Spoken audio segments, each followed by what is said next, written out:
All right.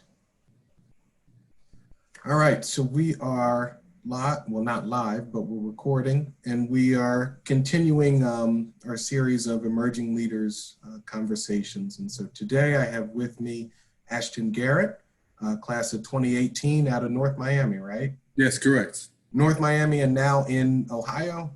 Yes, I was born and raised in Akron, Ohio, so I kind Nice. of moved back after I finished my studies at Johnson & Wales.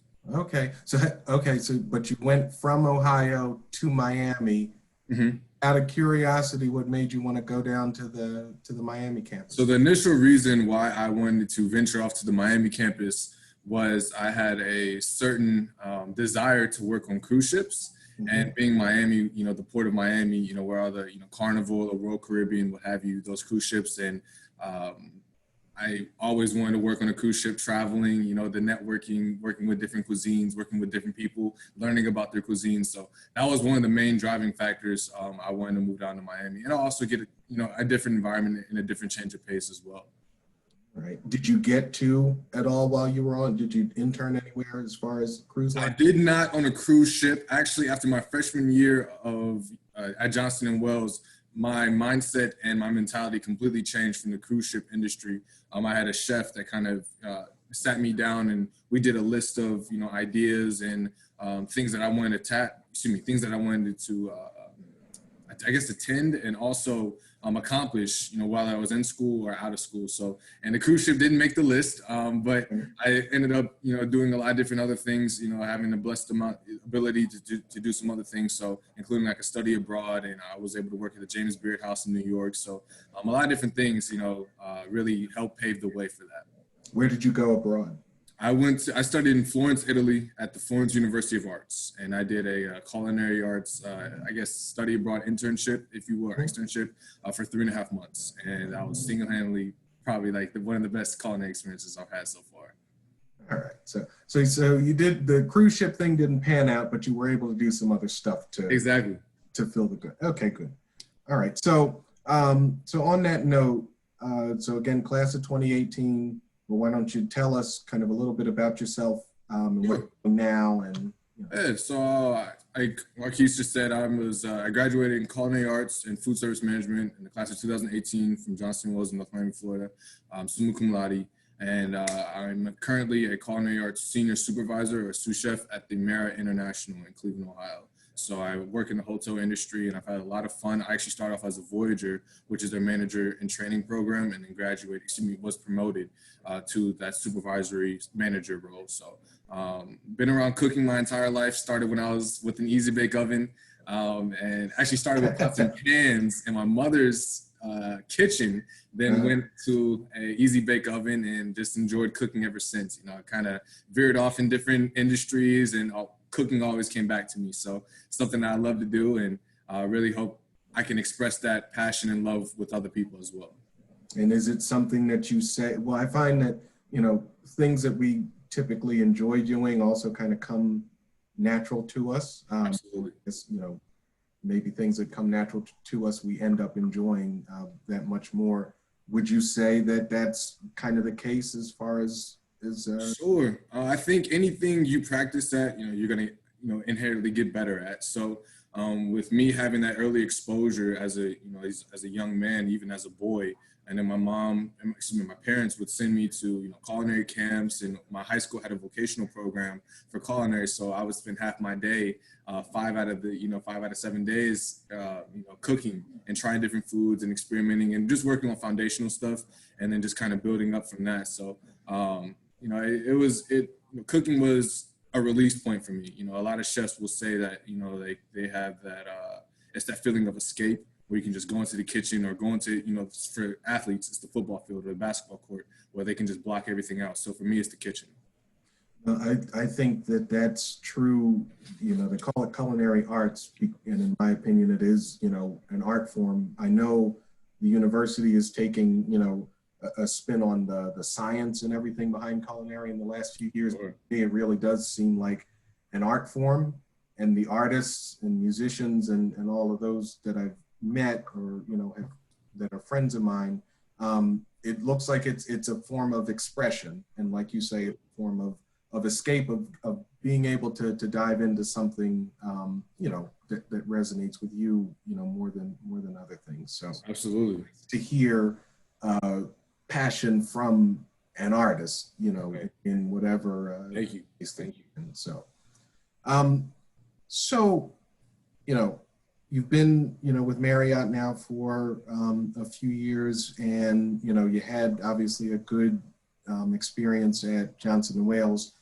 Was there and obviously you've been, around the world a little bit and all that, but was there a particular, experience on campus or during your time as a student that, led to Sure. going to that? And actually,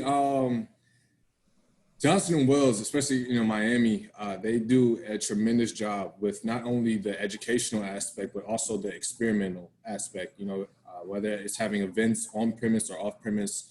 The professors are really dialed in, the administrators are really dialed in, and what that does, it, cascades down to the students. When we see that our professors and our chefs are, engaged in classes, are really hands-on in approach and teaching us and learning us, it makes us, want to do more.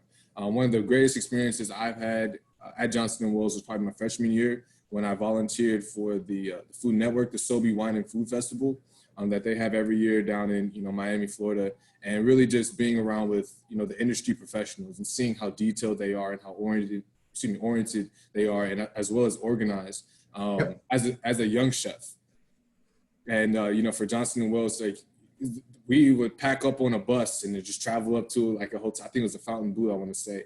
And, they would have it, and you're cooking with Food Network chefs, James Beard award-winning chefs. And, that does one of two things. It, it puts in perspective your ability to do that. You're seeing people that, have walked your path before and that you want to follow them. And it also, ignites a certain passion that, as well as courage, that you can do this. It's just a pretty versatile industry. You can go many different ways, but as long as you're willing to put the hard work in and the dedication, which are also two virtues that Johnson & Wales instills in its, in its students, to really, make sure that you prevail. No, I would say that that's across the board. I'm obviously a Providence grad, and sure. To your point, just kind of going back to the professors and that experience. I'm obviously college of business. I was an accounting major. Okay. But I can say I had a similar experience with my professors in that a lot of them were still kind of had one foot in industry and one foot in, education. So sure. A lot of times they would bring in kind of, real experiences from what they were doing for their clients. Right. And then, we would apply that in the classroom. So, you said that you had sat down with one of your professors and you made a, kind of a checklist of, things that you would be interested in. And absolutely. So was that professor in particular kind of in a mentor role for you? Absolutely. Actually, this professor, yes, absolutely. Excuse me, I didn't mean to cut you off, but. Well, I was going to say, were they a mentor, or did you have a mentor? Yes.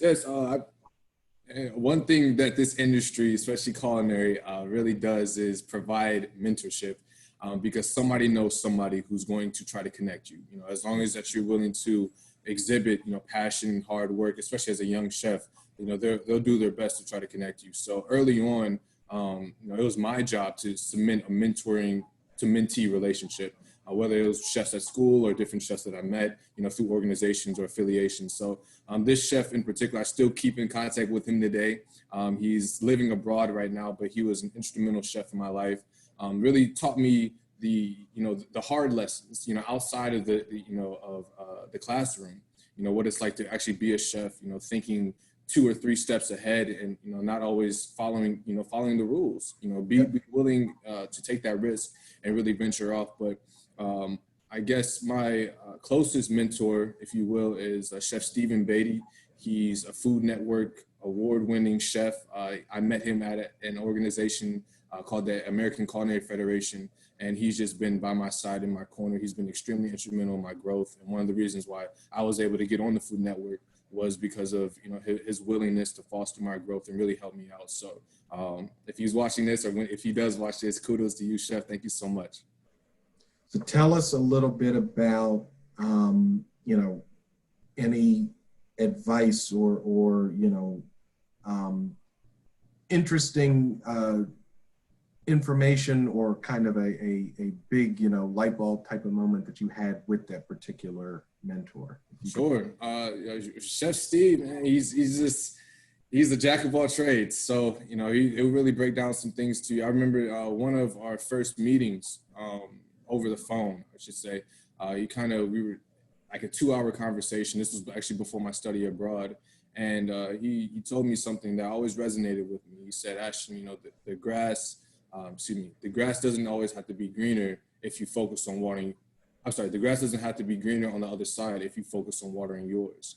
And that really made an indelible impression on me because, you know, we always hear the latter, you know, the grass is always greener on the other side. Yep. And so when I started to really take in his advice and focus on myself, you know, focus on, you know, what I wanted to accomplish, those goals that I had, you know, those tangible goals, writing them down, listing them out, speaking and manifesting them.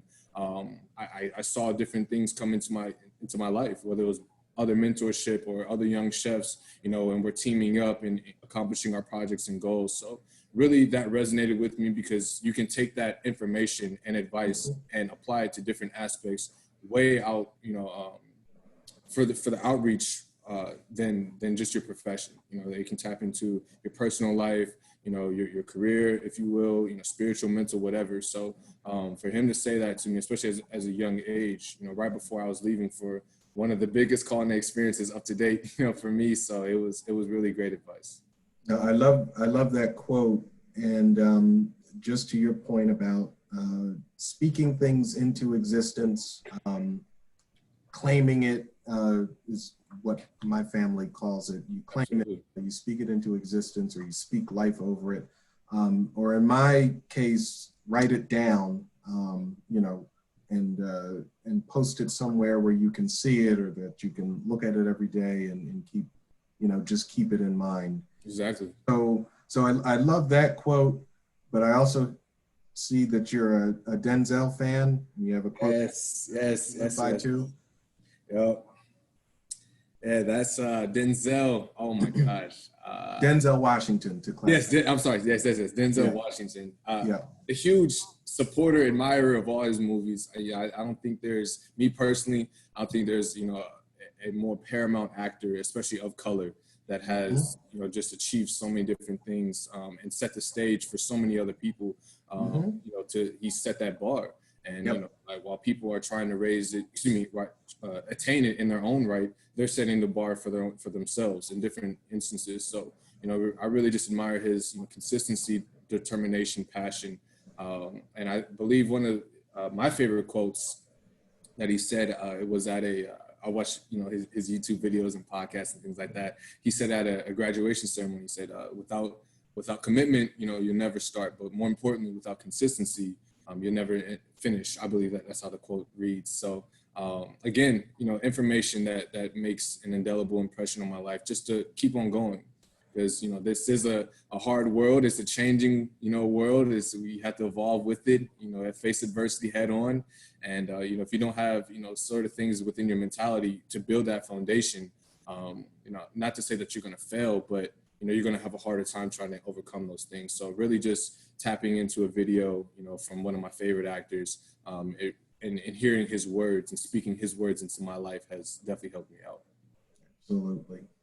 So right now on my table, I have 2 books. One I just finished, Bob Iger's The Ride of a Lifetime. Wonderful. Disney CEO. And now I'm reading The 48 Laws of Power. Okay. So do you have any particular, you know, books that you've recently read or that you can recommend or you know, that have been inspiring to you, or even just, you know, your field or anything?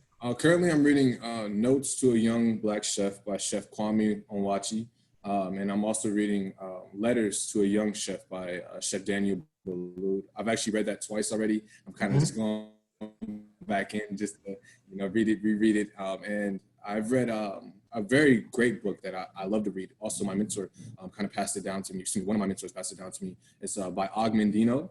I believe it's called like The Secrets to Success, or like The Elevation to Success. And that book's been tremendous. And in it, you know, one of the lines that speaks most to me and made an impression on my life was, you know, you'll never reach your truest potential if you focus on secondary activity.